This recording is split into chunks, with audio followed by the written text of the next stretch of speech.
உங்களில் எத்தனை பேர் யோசிச்சிருப்பீங்க, நமக்கு மட்டும்தான் இப்படி ஒரு பிரச்சனை, நமக்கு மட்டும்தான் குடும்பம் சரியில்லை, நமக்கு மட்டும்தான் தொழில் சரியில்லை, நமக்கு மட்டும்தான் நல்ல வேலை கிடைக்கல, நம்ம நினைச்சது தான் நடக்க மாட்டேங்கி அப்படின்னு கண்டிப்பாக நிறைய பேர் நினச்சிருப்பீங்க இல்லையா? சரிங்க, இதெல்லாம் எப்படி தான் சரி பண்ணுறது, நானும் யோசிச்சுட்டே தான் இருக்கிறேன். இதை மாதிரியும் எத்தனையோ இரவுகள் கண்டிப்பாக யோசிச்சிருப்பீங்க. ஒவ்வொரு விடியலுமே உங்களுக்காக கிடைத்த ஒரு பொக்கிஷம்னு முதல்ல நினைக்க ஆரம்பிங்க. உங்களுடைய பிரச்சனை தீரணும் அப்படின்னா இறைவனை முழுமையாக சரணாகதி அடைங்க, முழுமையா நம்புங்க. ஒரு நாள் ஒரு கஷ்டம் வந்துச்சுன்னா மறுநாளே கடவுள் எங்க இருக்கார், எனக்கு தான் எல்லா கஷ்டமும் வருது, அதை மாதிரி நினைக்காதீங்க. உங்களுக்கு வரக்கூடிய கஷ்டங்கள் கர்ம வினையோட பயன்கள், அது கண்டிப்பா உங்களுக்கு வந்தே தீரும். அதோடைய வீரியத்தை குறைக்கிறதுக்கும் உங்களுடைய அடுத்த தலைமுறைக்கு அது வராம இருக்கிறதுக்கும் தான் நீங்க செய்யக்கூடிய வழிபாடுகள். முழுமையாக இந்த உலகத்துல நீங்க நம்ப வேண்டிய ஒரே விஷயம் இறைவன் தான். இறைவனை நம்பி நீங்க செய்யக்கூடிய ஒவ்வொரு விஷயமும் உங்களுக்கு கண்டிப்பா பலனை கொடுக்கும். நம்பிக்கையோடு செய்யுங்க.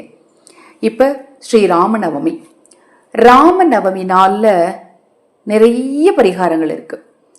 ராமபிரான பிடிக்காது அப்படிங்கிறவங்க யாருமே இருக்க மாட்டாங்க. ஆனா இப்ப நம்ம தினம்தோறும் பாத்தீங்கன்னா முருகனை, பெருமாளை, விநாயகரை, அம்பாலை, துர்க்கையை, இதை மாதிரி நம்ம ஒவ்வொரு தெய்வங்களுக்குரிய வழிபாடும் ஒரு மாதத்தில் எடுத்துக்கிட்டோம்னா நிறைய கிழமைகளை அதுக்குன்னு ஒதுக்கி வச்சிருப்போம். பிரதோஷம் எடுத்துக்கிட்டிங்கன்னா சிவனுக்கு, அஷ்டமி எடுத்துக்கிட்டா காலபைரவருக்கு, பஞ்சமி எடுத்துக்கிட்டா வாராகிக்கு, இது மாதிரி ஒவ்வொரு மாதத்துலையுமே ஒவ்வொரு கடவுளுக்கான வழிபாடுகளை நம்ம நாள், கிழமை, திதியின் அடிப்படையில் செய்துட்டு இருப்போம். ஆனால் இந்த ராம நவமி அப்படிங்கிறத ஒவ்வொரு மாதமும் நவமி திதி வந்தாலும் இந்த பங்குனியில் வரக்கூடிய நவமி திதியில நாம கண்டிப்பா அந்த நாள்ல மட்டும்தான் வழிபாடு செய்வோம். மற்றபடி நம்ம வீட்டுல ராமருடைய பட்டாபிஷேக போட்டோ இருக்கும், பூ போடுவோம், விளக்கு பொருத்துவோம். ஆனா ஒவ்வொரு நவமி திதியிலையும் வழிபாடு செய்வோமா அப்படின்னா நிறைய பேர் கண்டிப்பா செய்திருக்க மாட்டீங்க. ஆனா வருடத்துல ஒரு முறை வரக்கூடிய ஸ்ரீராம நவமி அன்று கண்டிப்பா வழிபாடு செய்வோம் இல்லையா? அந்த ஒரு திருநாள் தான் 27/3/2026 பங்குனி மாதத்தின் 13ஆம் நாள் வெள்ளிக்கிழமை. இந்த நாள்ல முதல்ல எழுந்ததும் நாம செய்யக்கூடியது என்ன? குளியல் தான்.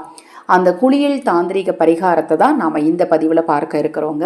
நம்ம சேனலில் நான் போடக்கூடிய பதிவுகளில் உங்களுக்கு சந்தேகம் இருந்தாலும், பூஜை பொருட்கள் உங்களுக்கு தேவைப்பட்டாலும், ஸ்ரீராம நவமி அன்று அக்ஷய வாத்திரம் உணவளிக்கும் திட்டத்தின் மூலம் ஆதரவற்றவர்களுக்கு உணவளிக்க விரும்பினாலும், உங்கள் தனிப்பட்ட பிரச்சனைகள் எதுவாக இருந்தாலும் சரி, அந்த பிரச்சனைகளுக்கு ஏற்ற முறையான பரிகாரங்கள் செய்து கொள்ள விரும்பினாலும் 9344692042 இந்த வாட்ஸ்அப் எண்ணிற்கு தொடர்பு கொள்ளுங்க. இந்த ராம நவமி நாள்ல, இந்த ராம நவமி நாள் பாத்தீங்கன்னா வெள்ளிக்கிழமையில வந்திருக்கு. வெள்ளிக்கிழமை அப்படிங்கிறது சுக்கிரனின் பலம் பெற்ற ஒரு நாள். சுக்கிரனின் பலம் பெற்ற ஒரு பொருளை கொண்டுதான் நாம குளிக்க போறோம். பொதுவா சுக்கிரனுடைய முழு அனுக்கிரகம் உங்களுக்கு இருந்தது அப்படின்னா செல்வம், செல்வாக்கு, ஆடம்பர வாழ்க்கைக்கு கண்டிப்பா பஞ்சமே இருக்காது. 7 தலைமுறைக்கும் நீங்க செல்வந்தராகவே வாழக்கூடிய யோகம் உங்களுக்கு உண்டாகும். அந்த சுக்கிர பலத்தை இந்த ஸ்ரீராம நவமி என்று அதிகரிக்க நீங்கள் குளிக்கும் நீரில் இதை சிறிதளவு சேர்த்து கொள்ளுங்கள்.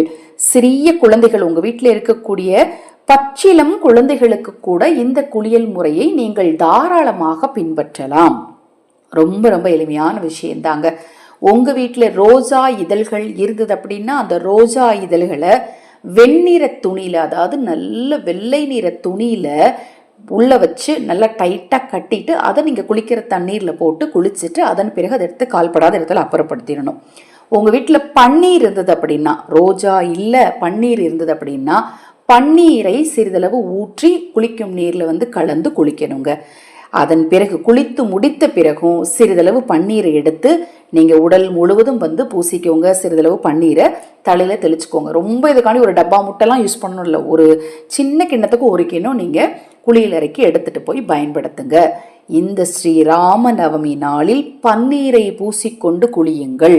கண்டிப்பா உங்களுக்கு சுக்கிரனின் பரிபூரண அருளும், உங்களுக்கு மகாலட்சுமி தாயாரின் அருளும் நிச்சயமா கிடைக்குங்க. இது போன்ற எண்ணற்ற தகவல்களை தெரிந்து கொள்ள நமது சேனலை சப்ஸ்கிரைப் பண்ணிக்கோங்க. ஹரஹர சங்கர, ஜெய ஜெயசங்கர், மகாபெரிவா திருவடிப்பாதம் சரணம் சரணம். நல்லதே நடக்கட்டும்.